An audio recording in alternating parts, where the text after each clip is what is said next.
میری ماں میری بہنوں گزارا کرنا سیکھو. دیکھو گھر کی حالت کیا ہے. تمہارے زبان کے کڑوے بولنے کس کس چیز کو متاثر کر رکھا ہے. تازہ تازہ جانور کٹا گوشت مارکیٹ میں آیا, پانی کوئی نہیں لگا.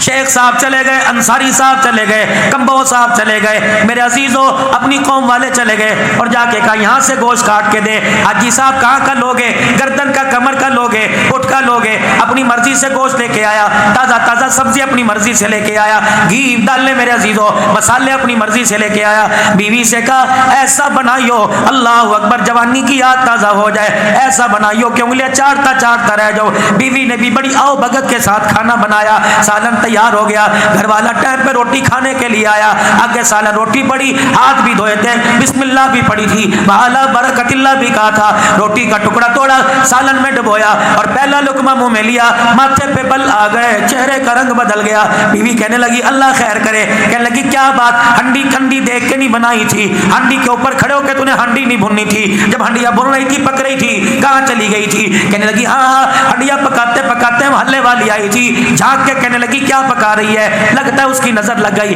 اللہ کہتا ہے اس کی نظر کوئی نہیں لگی, ہاں ہاں مسالے 2 نمبر ہوں گے. اللہ کہتا ہے مسالے بھی نمبر 2 کوئی نہیں, گوشت میں پانی لگا ہوگا. اللہ کہتا ہے گوشت میں پانی نہیں لگا. الہ العالمین اس نے لانے میں کسر نہ چھوڑی, اس نے پکانے میں کسر نہ چھوڑی. الہ العالمین پھر یہ کھانا کیسے بد ذائقہ ہو گیا. اللہ فرماتے ہیں ہاں میں تجھے بتاؤں, ہنڈیاں بھون رہی تھی, سر پہ دوپٹہ بھی تھا, ہاتھوں کی انگلیوں پہ ناخن پالش بھی نہیں تھی, ہنڈیاں بھونتے بھونتے فون کی گھنٹی بجی. اس نے یوں کر کے دیکھا, اس پہ لکھا تھا امی جان. اس نے فون اٹھایا, ریسیور فون ریسیو کیا, السلام علیکم. وعلیکم السلام. ماں نے کہا میری بیٹی کیا کر رہی ہے, کہاں ہے میری بیٹی.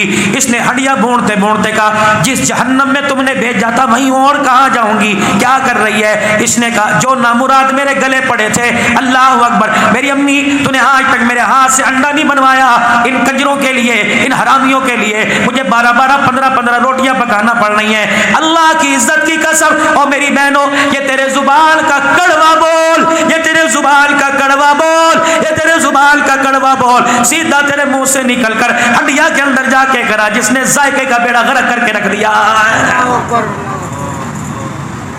یہ تیرے ہاتھ کا پکا تیری اولاد کھائے گی, کھا کے منہ پر جوتے مارے گی. شور کھائے گا, یقین جان پکانے والی اور کھانے والا دونوں پکا کھا کے اسپتالوں میں جائیں گے. تم کیا سمجھتے ہو کسی کی غیبت کرنا, تم کیا سمجھتے ہو کسی کی بے عزتی کرنا, تم کیا سمجھتے ہو کسی کے عیب اچھالنا, تم کیا سمجھتے ہو کسی پہ انگلی اٹھانا بچ جاؤ گے. الغیبت اشد من الزنا. فرمایا او لوگوں زنا کرنے والے کو تو معافی مل جائے گی, کسی کی چغلی کھانے والا, کسی کے عیبوں کو اچھالنے والے کو معافی نہیں ملے گی. مر گئے مر گئے مر گئے مر گئے. اس سے پوچھ کے دیکھ لو کیا حال ہے, اب گزارا ہو رہا ہے. کوئی شکر کرتا ہی نہیں, کوئی کہتا نہیں اللہ کا شکر ہے. اگر اپنی قابلیت کو دیکھیں تو ہماری قابلیت ایک سوکھی روٹی کی نہیں, قربان جاؤں دیسی گھی کے پروٹھے کھلا رہا ہے. اگر اپنی قابلیت کو دیکھیں تو سادہ پانی کے بھی میرے عزیزوں ہم اس کے آگے سر اٹھا کے نہیں مانگ سکتے, لیکن قربان جائیں وہ دودھ کے شربت پلا رہا ہے. شکر کرنا سیکھو. بیوی دعا کر رہی ہے, شوہر آمین کہہ رہا ہے. بیوی کہہ رہی ہے چل اب روٹی لے کے جا. روٹی لے کے جاتا جاتا کمرے میں گھستا گھستا رک گیا. اب کیا ہوا کہ عرب کا دستور ہے, مہمان نوازی کی ایک عادت ہے. جب کوئی مہمان روٹی کھانے بیٹھے ہیں اس کے ساتھ میزبان بھی بیٹھتا ہے. روٹی ایک, وہ بھی اتنی سی چپاتی, اس کا پیٹ نہیں بھرے گا. اگر 2-4 ٹکڑے میں نے منہ میں لے لیے تو میرا پیٹ نہیں بھرے گا, اس کا نہیں بھرے گا. بیوی سمجھدار تھی, کہنے لگی اچھا پھر یوں کریو. کیا کہا جب مہمان کے آؤ پڑھو جی اللہ کا نام, اپنے رب کا نام لے, اور وہ اللہ اکبر اپنے معبودوں کا نام لے کے روٹی کھانے لگے, تو مجھے کہنا گھر والی اندھیرا اندھیرا سا لگ رہا ہے, کمرے میں دھندلا پن لگ رہا ہے, ایسا کر ذرا چراغ کی بتی کو اوپر کر دے. میں آؤں گی, چراغ کی بتی اوپر کرنے کے بجائے چراغ کی بتی کو انگلیوں میں لے کے مسل دوں گی, اندھیرا ہو جائے گا. تو روٹی تک ہاتھ بڑھا کے خالی منہ تک لاتا رہیو, مہمان روٹی کھاتا رہے گا, اس کا پیٹ بھی بھر جائے گا, تیری مہمان نوازی کا بھرم بھی بچ جائے گا. اللہ اکبر. جب دسترخوان لگا, گھر والی ذرا چراغ ذرا اونچا کر دے, روشنی ذرا تیز کر دے. گھر والی نے چراغ اونچا کرنے کے بجائے چراغ بجھا دیا.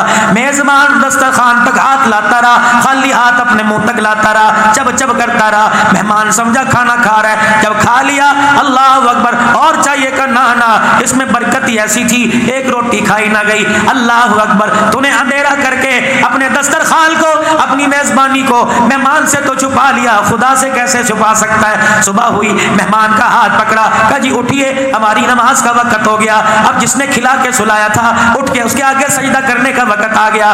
مسجد نبوی میں لے کے جانے لگا. حضور مصلی پہ کھڑے ہو کے دروازے کو یوں یوں دیکھ رہے. جب وہی صحابی مسجد نبوی کے دروازے پر آیا, حضور نے اللہ کا قرآن پڑھنا شروع کر دیا.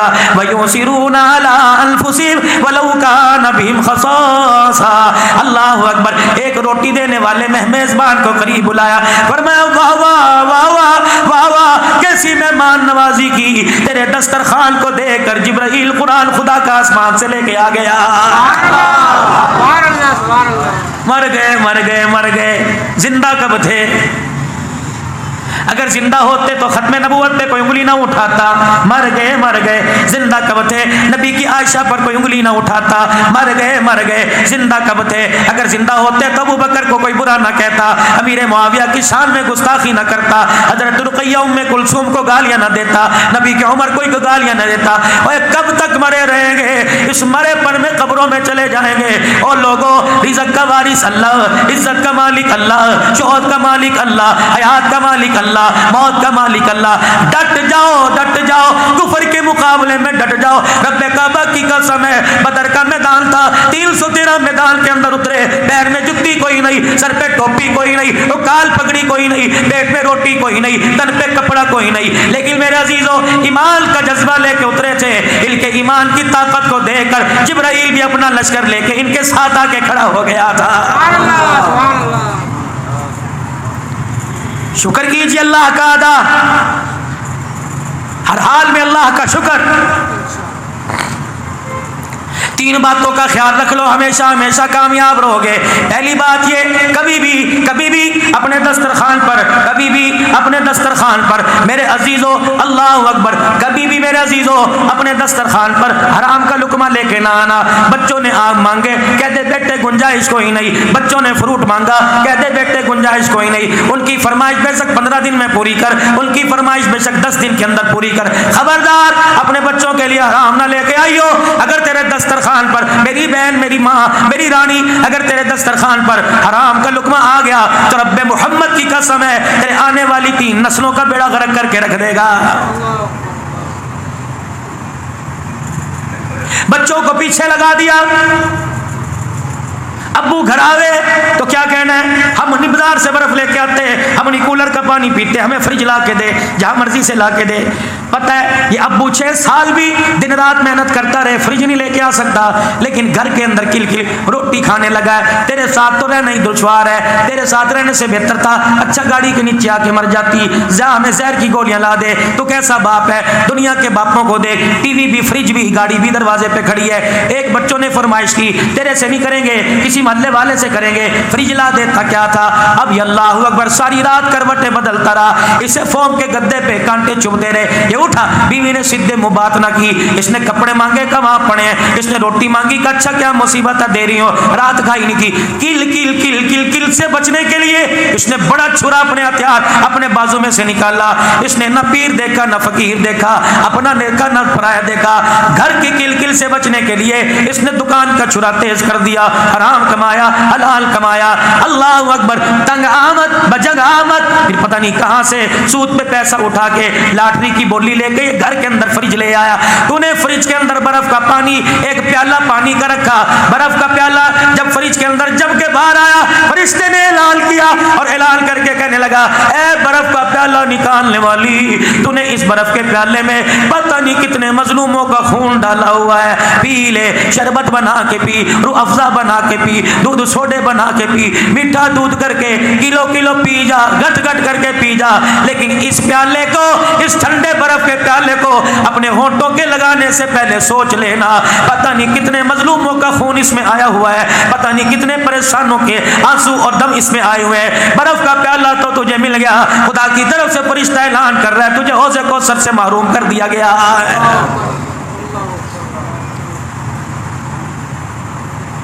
ہمیں نہیں پتا گھر کے قالین اور پردے اس سے پہلے لگیں گے, جہاں مرضی سے لگا,